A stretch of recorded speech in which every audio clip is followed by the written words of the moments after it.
Alors voilà, je fais ma première vidéo de scrap.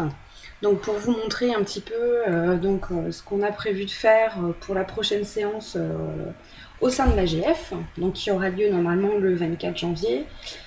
J'attends encore confirmation de la salle et je vous enverrai pour les habitués donc l'invitation très prochainement. Par contre, au lieu de vous envoyer des photos comme je fais d'habitude des projets, je voulais vous montrer en vidéo ce que ça donnait. C'est toujours beaucoup mieux de voir, voilà, en vrai ce que ça donne et si ça peut vous intéresser. Donc, du coup, je m'étais dit début d'année, donc ce qu'on pourrait faire, c'est je sais pas si vous êtes comme moi, mais les anniversaires, j'ai un peu du mal à les retenir. Donc du coup, je m'étais dit, on va faire un portfolio qui permet tout au long de l'année de référencer les anniversaires, ne pas les oublier et voilà, avoir un endroit où on peut concentrer toutes ces informations. Alors voilà, le portfolio, alors j'ai pas encore tout décoré. J'ai pas encore tout décoré parce que j'ai pas eu le temps de tout finir, mais ça vous montre plus ou moins voilà le principe. Alors, je vous montre tout. Donc quand on ouvre, donc ça se présente un peu comme ça sous forme de petits sacs. Donc quand on ouvre, on a plusieurs choses à l'intérieur. Je regarde en même temps. Hop. Alors, je vais le mettre dans l'autre sens. Hop. Voilà. Alors au milieu, je ne sais pas si vous voyez très bien, il faut que j'installe ma webcam différemment la prochaine fois, ça a été un peu galère. Donc au centre, on a une petite pochette qui permet, en ouvrant ici,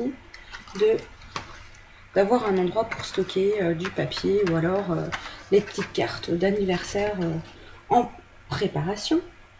On a ici de côté un petit endroit où on a un petit porte-post-it, ici, donc tenu par un aimant et avec un crayon qui peut s'enlever du portfolio et qui est directement aimanté au papier, à la page.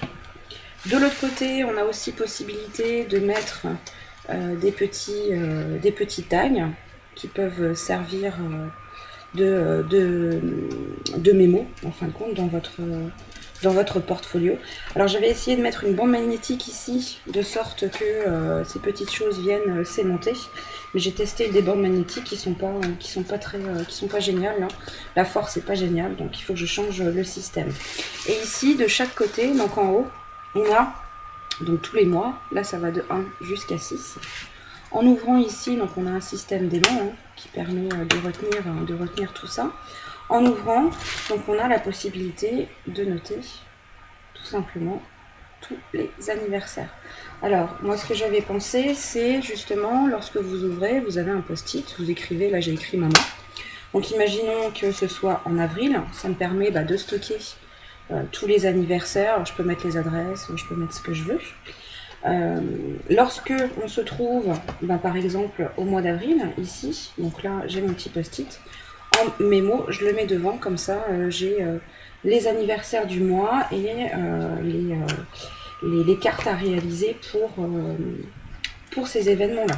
Donc là, ça va de janvier jusqu'à juin, et donc là en bas, on a de juillet jusqu'à décembre.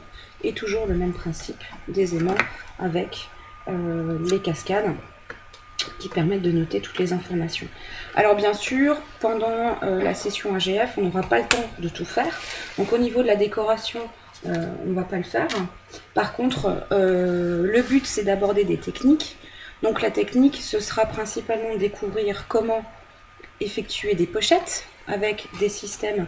Donc là j'ai utilisé des charms, mais par contre on peut utiliser d'autres choses en papier qui peuvent faire l'affaire, donc ça je vous montrerai. Et aussi comment réaliser des mini cascades. Alors là c'est des cascades horizontales, mais on peut aussi le faire verticalement, donc faire des choses comme ça, dans ce sens là. Voilà, donc j'espère que ça vous montre un petit peu ce qui est prévu de faire au mois de janvier. Alors pour le papier, pour celles qui connaissent un petit peu le matériel Scrap Plaisir, donc ça c'est du papier de la gamme Tex. les textes qui sont super bien, puisque on peut les plier, etc. On ne voit pas de marque, le papier ne se déchire pas et reste teinté dans la masse. Donc voilà, je vous dis à bientôt.